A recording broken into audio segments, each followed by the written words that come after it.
No Brasil, 3 poderes distintos e autônomos são responsáveis por garantir a República: Executivo, Legislativo e Judiciário. Pela Constituição de 1988, cabe ao Poder Judiciário 2 funções principais: mediar conflitos para assegurar o amparo, a proteção ou a tutela dos direitos dispostos nas leis e também o controle da constitucionalidade para evitar que atos legislativos e administrativos contrariem regras ou princípios constitucionais. Mas até que ponto o Poder Judiciário tem conseguido se isentar da política e dos interesses políticos? O que acontece quando magistrados são acionados como estratégia na disputa entre interesses, posições e partidos políticos? Não cabe ao Judiciário que não foi eleito, nem cabe porque não legisla na sua função e nem cabe porque não é eleito. Não é? Então nós temos que ter respeito pela Constituição e acho que o Congresso precisa fazer valer a vontade expressa do povo na Constituição. Se o Poder Judiciário interpreta a lei desta ou daquela forma, gostemos ou não, eu já disse em plenário, gostemos ou não, nós temos que acatar. Isto faz parte da democracia. Agora, o parlamento querer interferir na vida do Poder Judiciário, do Supremo Tribunal Federal, é lamentável. Isso é uma afronta, isso é uma agressão, isso é uma violência. Para a sociedade, qual o peso político das decisões dos tribunais? Discutir as causas e as consequências da chamada judicialização da política e, por consequência, da politização do judiciário no Brasil é pensar em maneiras de aprimorar o debate político e a função judiciária. É promover justiça e democracia. Olá, o Melhor e Mais Justo de hoje discute a judicialização da política e a politização do judiciário no Brasil. Estamos ao vivo pelo portal tvt.org.br e também pela Rádio Brasil Atual FM 98.9 em São Paulo, 93.3 no Litoral Paulista e 102.7 no Noroeste Paulista. Para essa conversa eu tenho o prazer de convidar José Rodrigo Rodrigues, pesquisador do Núcleo de Direito e Democracia do SEBRAP, Centro Brasileiro de Análise e Planejamento, Regis de Castilho Barbosa Filho, juiz assessor da presidência do TJ São Paulo, e o advogado Ricardo Gebrim. Bem-vindos. Obrigado. Nesta semana, uma reunião entre os presidentes do Senado e da Câmara Federal com o ministro do Supremo Tribunal Federal, Gilmar Mendes, sinalizou a intenção de diminuir as tensões recém-surgidas entre o Judiciário e o Legislativo. A relação entre os dois poderes ficou mais tensa com a aprovação na Comissão de Constituição e Justiça da Câmara de uma medida que mexe em poderes do STF e também por causa de uma liminar concedida por Mendes para barrar a tramitação do projeto de lei que muda regras de participação no fundo partidário, no tempo de televisão dos partidos políticos, por aí vai. Esses são apenas alguns dos fatos mais recentes. Mas as causas e as possíveis consequências dessa maior inserção do poder judiciário na arena, na vida política brasileira. Bem-vindos de novo. Estava conversando em off com o Zé e com o Ricardo, enquanto a gente esperava o Regis, e o Zé estava falando, inclusive, de um livro que ele está, de uma pesquisa que ele está participando. Vou começar com você, Zé. Zé Rodrigo, obrigado. Imagina, você me permitiu, viu, chamá-lo de Zé, estou claro, com essa intimidade. José Rodrigo, por favor. Então, enfim, eu estou pesquisando, na verdade, esse processo de espetacularização do Supremo, né, pensando um pouco os efeitos disso sobre a linguagem jurídica e sobre, enfim, o modo como os juízes estão se colocando na esfera pública, né, porque o que está aparecendo para mim é que, na verdade, está se criando um novo modelo de juiz, ou pelo menos alguns juízes do Supremo estão se colocando de uma maneira diferente, não mais como um juiz, vamos dizer, estritamente técnico, ou como um juiz sóbrio, quer dizer, parece ser um projeto articulado de ser um juiz mais ativista e que se coloca na esfera pública. Isso, claro, tem pontos, enfim, positivos e negativos que a gente tem que pensar. Mas o principal ponto é que separação de poderes não se faz na prancheta, se faz na prática. Né? Então não adianta a gente também pensar numa separação de poderes ideal abstrata, que funcione só, enfim, nos livros, né, quando ela está sendo feita na prática. É um embate entre os poderes que vai definindo as suas fronteiras, né, e não a teoria ou a Constituição que define isso de uma vez por todas. Separação dos poderes não é lei universal, não é verdade bíblica, não está escrito nas pedras da lei. É um processo de disputa. Cotidiano. O Regis, entra na conversa, você vê assim também, quer dizer, há uma certa provocação, o judiciário responde quando é provocado, tá certo? Ele não age por iniciativa própria, ele precisa ser provocado pelos outros poderes, e ele tem sido provocado bastante e participado, de certa maneira, como ator político. A gente vê, inclusive, a mídia solicitando, e parte da opinião pública solicitando que o Joaquim Barbosa, presidente do Supremo, seja candidato à presidência da República. Me parece um índice de pensar num juiz do Supremo como candidato à presidência da República, que esta arena do judiciário e a arena da política estão, de certa maneira, implicadas entre si. Bom, Luiz, primeiro, muito obrigado pelo convite, é uma honra para mim estar aqui. Queria cumprimentar, dar um grande abraço aqui no Ricardo, no Zé Rodrigo, que é meu colega de faculdade, tenho um imenso prazer em reencontrá-lo aqui. Bom, eu primeiramente gostaria de cumprimentá-lo pelo estudo magnífico que vem fazendo a respeito do tema. O tema judiciário é um tema ainda que não tem muitos estudos a respeito, né? A própria Escola para a Magistratura agora vem procurando enveredar por essa área. A gente está criando um curso de política e gestão judiciária. Na verdade, nós somos carentes de estudos mais aprofundados sobre o funcionamento do judiciário. Há muitos estudos sobre o processo civil, penal, as lides constitucionais e tudo mais, mas sobre o funcionamento do judiciário ainda não há muitos estudos a respeito, então fica aqui o elogio do Tribunal, reconhecimento, esse tipo de iniciativa muito importante. Eu acho que, a respeito desse tema, hoje o Supremo ele realmente vem sendo muito mais acionado, mas isso não é anormal na vida do juiz no cotidiano das cidades, né? Eu estava agora verificando até uma estatística que o CNJ pediu para os tribunais informarem, o número de condenações em processo de improbidade administrativa. Já são 500 só do Tribunal de Justiça de São Paulo. E no cotidiano dos juízes é comum que haja questões que sejam levadas a ele para serem julgadas. O juiz é imparcial, essa é a principal característica dele, né, no tratamento das questões que lhe são levadas, né? Isso não quer dizer que ele seja inodoro, não tenha que cultivar os valores constitucionais, ter essa coerência axiológica, tudo mais de valores, né?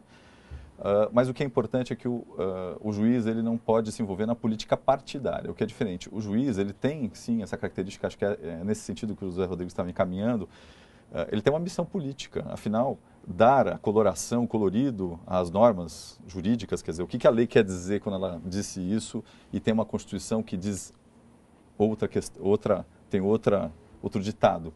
Dar essa interpretação, evidentemente, é uma função política do juiz, mas não político-partidária. O juiz não pode ter uma parte pri, ele não pode já julgar pensando que ele vai ter que defender uma parte. Nunca, jamais. Esse é o primado da democracia, da república e, vamos dizer assim, não pode haver também uma primazia do judiciário nisso. Ele é juiz da sua própria competência.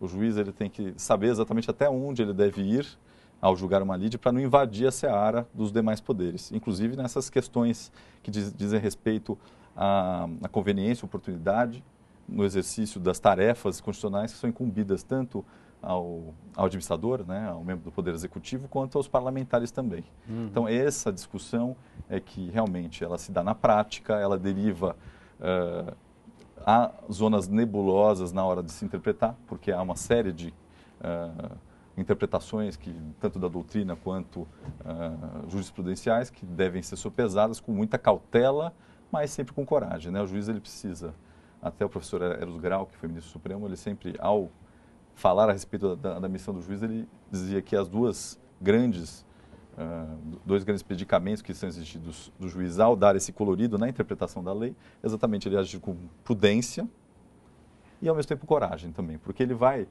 se exigir do juiz que ele se pronuncie, ele não pode dizer que não vai se pronunciar, né? Ele pode dizer, vou me pronunciar para dizer, até aqui eu posso ir, dali para diante não é função do judiciário, é função de outro poder. Ok, Ricardo, entra na conversa e a gente teve aqui um conjunto de explicações e eu queria botar mais um elemento aqui, que o Zé já trouxe à cena, da espetacularização, quer dizer, a gente tem, não sei de quanto tempo, mas de alguns anos, o Judiciário transmitindo, sobre o Supremo, né, transmitindo todas as suas sessões na TV Câmara, tá certo? TV TV Justiça. TV Justiça. TV Justiça, transmitindo, portanto, dando publicidade aos seus processos, ao modo como pratica o julgamento, né, não só os resultados, e alguns processos que têm apelo popular, digamos, né, a gente acabou de passar pelo chamado processo do mensalão, um processo 470, você teve outros processos com apelo popular, ainda que seja para determinados segmentos, união estável, aborto de gestações anencéfalas, coisas desse tipo que geram um certo interesse popular e aí uma maior audiência.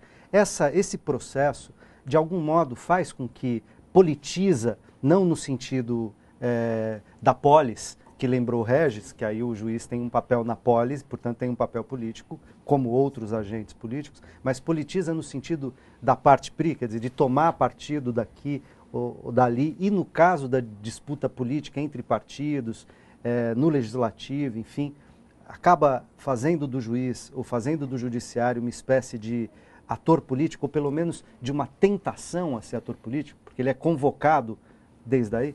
Acho que a tua questão traz à tona o problema principal. O problema principal, atualmente a gente tem escutado muito o debate de que há uma crise entre os poderes, né? Veja, no centro dessa crise atua de forma unificada, eu diria, com uma lógica partidária, a concentração dos meios de comunicação, né? Essa mídia concentrada, que funciona muito mais como um partido político no Brasil, né, ela acaba sendo capaz de construir essas situações de crise política, né? Claro, ela provoca, ela instiga, né, ela faz com que um mecanismo que poderia ser interessante, a transparência do judiciário e a própria possibilidade, em geral, né, de serem transmitidas as sessões, em tese não é ruim. Claro que isso pode ser perigoso, como você disse, diante das situações criminais, né, diante daquelas situações em que a mídia pode construir uma sensação social, uma opinião pública, né, que vai induzir ou vai forçar um determinado julgamento. Acho que o nosso problema nesse caso, vejam, vou pegar um exemplo concreto que nós estamos lidando agora, né? O Congresso Nacional, o Poder Legislativo, ele tem mecanismo de controle da sua constitucionalidade. Portanto, se um projeto ele é inconstitucional, ele vai passar pelo mecanismo de controle e, após o mecanismo de controle, ele será votado, poderá se transformar em lei ou não. Né? Não tem sentido na lógica dos três poderes, é um absurdo na lógica dos três poderes, que o Supremo vai impedir a continuidade de um projeto, ainda que ele tenha passado na Comissão de Constituição e Justiça, ele não foi aprovado, né? O papel do Poder Judiciário é zelar pela constitucionalidade daquela lei quando ela se tornar lei, quando ela entrar no mundo jurídico, né? E não como projeto, né? Agora, evidente que nesse caso e nesse exemplo, o papel da mídia pautando o judiciário é nítido. E aí há uma reação corporativa do Supremo, hein, Zé? Porque enquanto está na Comissão de Constituição e Justiça, você teve uma reação do Supremo, uma reação porque se tratava de um projeto, se trata de um projeto que de algum modo ataca prerrogativas atuais do Supremo. Então há uma reação e nesse momento ele age não como o Supremo Tribunal, mas age como ator político. O que eu acho importante deixar claro, enfim, pelo menos para mim, é que o que mais me preocupa, na verdade, nesse processo é a qualidade da argumentação do Supremo, é o modo, enfim, porque significado político, qualquer decisão vai ter, não decidir também tem, né?